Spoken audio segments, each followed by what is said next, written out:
جی السلام علیکم جناب، کیسے ہیں سب دوست؟ خیریت سے ہیں جی؟ میں امید کرتا ہوں کہ آپ لوگ بخیر و عافیت ہوں گے۔ پنجاب کے کلچر میں میلوں کا بڑا کردار ہے جی، اور میلے جو ہیں یہ لگائے جاتے ہیں انٹرٹینمنٹ کے لیے۔ اور میلے ان کی بھی اقسام ہیں۔ ایک تو جو درباروں کے اوپر عرس لگائے جاتے ہیں ان کو بھی میلے کہا جاتا ہے۔ اس میں بھی ڈھیر ساری ایکٹیویٹیز ہوتی ہیں جو ریفریشمنٹ کے لیے ہوتی ہیں، لوگ اس کو انجوائے کرتے ہیں۔ ایک تاریخی سیٹ اپ چلا آ رہا ہے، بیساکھی میلے ہوتے تھے جب یہ پاکستان اور ہندوستان اکٹھا تھا۔ تو یہ انڈین پنجاب جو کہ اب انڈیا میں پنجاب ہے، وہاں سے یہ سکھوں کا ایک تہذیبی تہوار تھا جو بیساکھی میلہ کہلاتا تھا، وہ بھی منایا جاتا رہا۔ اور اس کے بعد حضرت سخی سرور رحمۃ اللہ علیہ جو کہ ایک بزرگ گزرے ہیں، یہ ان کی یاد میں میلے منائے جاتے ہیں، سنگ اور میلہ لگایا جاتا ہے۔ سنگ، ظاہری بات ہے، لفظ سنگ جو ہے اس کا مطلب ہے ساتھ دینا، ساتھی کہہ سکتے ہیں۔ میلہ ملاپ ہے، دو مطلب لوگوں کا ملنا ہے۔ تو یہ سنگ اور میلہ جو ہے یہ حضرت سخی سرور رحمۃ اللہ علیہ کی یاد میں منایا جاتا ہے۔ اور یہ پورے پاکستان میں، جب یہ پاکستان اور انڈیا مطلب ہندوستان اکٹھا تھا، تو یہ دلی سے لے کر مطلب کہ یہ سیمن شریف سندھ تک، جہاں پہ یہ لال شہباز قلندر کا مزار ہے، وہاں تک یہ مطلب کہ مطلب ایک دن لاہور، دوسرے دن شاہ کوٹ، تیسرے دن فیصل آباد، اسی طرح کر کے آگے آگے یہ ایک ایک دن کر کے لگا کے پھر یہ پورا مہینہ ایک لگتا تھا ان میلوں کو۔ اور مہینے کے اختتام کے اوپر یہ جا کے پھر اپنے جو ہے وہ اختتام کو پہنچ جاتا تھا۔ اب کیونکہ پاکستان جب سے الگ ہو گیا تو پھر، لیکن یہ جو تاریخی میلہ سنگ میلہ تھا یہ پھر بھی ختم نہیں ہوا۔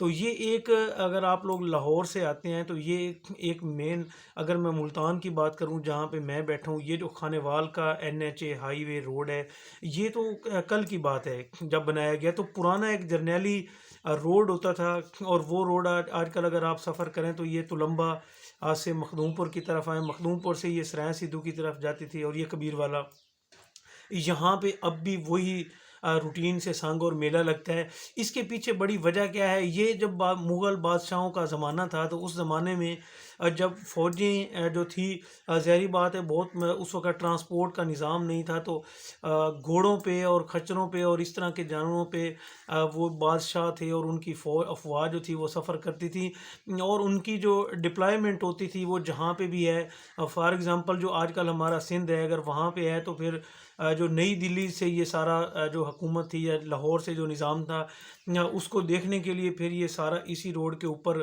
گھوڑوں پر اور کھچروں پر اور اس طرح کے جانوروں پر وہ سفر کرتے تھے۔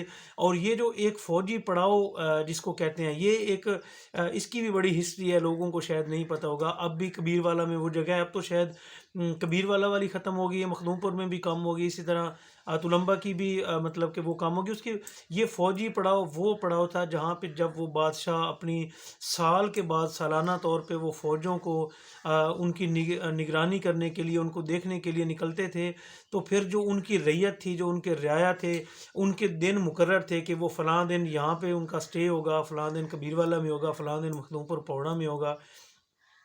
تو اسی روڈ کے کنارے کے اوپر جو فوجی پڑاؤ جتنے بھی بنے ہوئے ہیں، یہاں پہ آ کے پھر ان کا بادشاہوں کا سٹے ہوا کرتا تھا۔ اور اس وقت سٹے یہ نہیں تھے کہ چند گھنٹوں کے، تو وہ پھر دن بھی دن بھی لگ جاتے تھے۔